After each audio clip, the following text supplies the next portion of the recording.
Hi friends, welcome to one more mini vlog. Sunday ಆಫ್ಟರ್ನೂನ್ಗೆ ನಮ್ಮ ಮನೆ ಲೈಫ್ ಸ್ಟೈಲ್ ಹೇಗಿದೆ, ಒಬ್ಬೊಬ್ರು ಒಂದೊಂದು ಕೆಲಸದಲ್ಲಿ ಎಷ್ಟು ನೀಟಾಗಿ ಬ್ಯುಸಿಯಾಗವ್ರೆ ಅನ್ನೋದನ್ನಾದರೆ ತೋರಿಸ್ತಾ ಇದ್ದೀನಿ.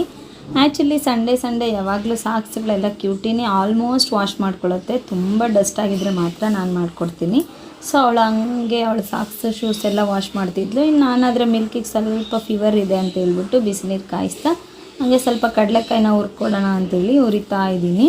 ಸೊ ಮಿಲ್ಕಿ ಅಂತೂ ರೆಸ್ಟ್ ಮಾಡ್ತಿದ್ದಾಳೆ. ಆಲ್ಮೋಸ್ಟ್ ಟಿಫನ್ ತಿಂದು ಸಿರಪ್ ಹಾಕ್ಕೊಂಡು ಮಲಗು ಅಂತ ಹೇಳಿದ್ರೆ ಮಲಗ್ತಾನೆ ಇಲ್ಲ, ಸುಮ್ಮನೆ ಬ್ಲಾಂಕೆಟ್ ಹಾಕ್ಕೊಂಡು ಹಂಗೇ ಇದ್ದಾಳೆ.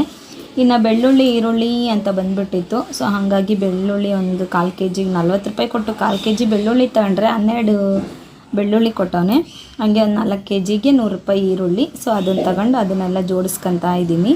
ಹಾಗೆ ಇಲ್ಲಿ ಬಂದುಬಿಟ್ಟು ಇವತ್ತು ಇದು ಬಂದಿತ್ತು ಸೊಪ್ಪು, ಒಂದು ಕಟ್ಟು 10 ರೂಪಾಯಿ ಅಷ್ಟೇ. ಯಾವುದೇ ಕಟ್ಟು ತಗೊಂಡ್ರು ಜಸ್ಟ್ 10 ರೂಪಾಯಿ ಅಂತ. ಸೊ ನಾನು ಪಾಲಕ್ ಸೊಪ್ಪು, ಆ್ಯಕ್ಚುಲಿ ಈ ಸೊಪ್ಪಿನ ಹೆಸ್ರುಗಳೇ ನಂಗೆ ರಿಯಲಾಗಿ ಕರೆಕ್ಟಾಗಿ ಗೊತ್ತಿಲ್ಲ. ಏನೇನೋ ಡಿಫ್ರೆಂಟ್ ಸೊಪ್ಪು ತರ್ತಾರೆ.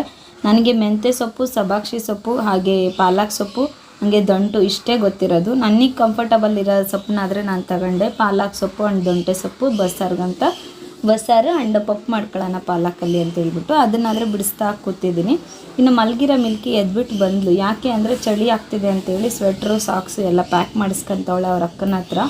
ಆ ದೊಡ್ಡವಳಂತೂ ಈ ಚಿಕ್ಕವಳಿಗೆ ತುಂಬ ಕೇರ್ ಮಾಡ್ತಾಳೆ. ಇವಳಂತೂ ಅವಳು ಕೇರ್ ಮಾಡೋದನ್ನು ಅಡ್ವಾಂಟೇಜ್ ತೊಗೊಂಡ್ಬಿಟ್ಟು ಸಿಕ್ಕಾಪಟ್ಟೆ ರೋದಿಸ್ತಾ ಇರ್ತಾಳೆ ಅವಳನ್ನ.